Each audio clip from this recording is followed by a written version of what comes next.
इस क्वेश्चन में किसी भी रिएक्शन का इंथैल्पी चेंज इंटरनल चेंज के बीच का रिलेशन पूछा गया है। तो ध्यान देना, डेल्टा एच इक्वल टू होता है delta E plus delta N G R T. अब ध्यान देंगे ये सारा डिपेंड करता है डेल्टा एन जी के वैल्यू पे।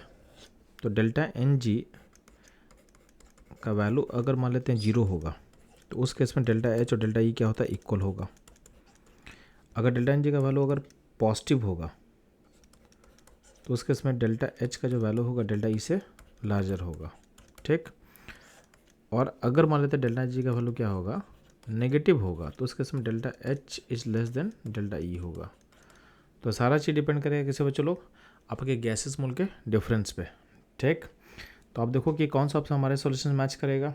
तो पहला जो है कि delta H always greater than delta E, ये सही नहीं है।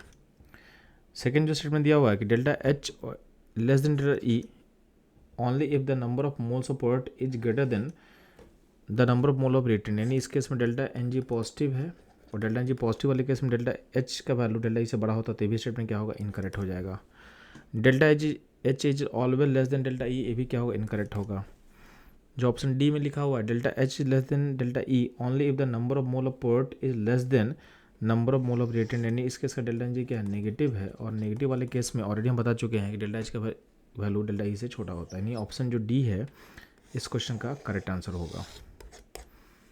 तो ये था इस क्वेश्चन का इन्वॉल्व कॉन्सेप्ट, उसका एनालिसिस एंड सॉल्यूशन। मूव करते हैं हम लोग नेक्स्ट क्वेश्चन पे।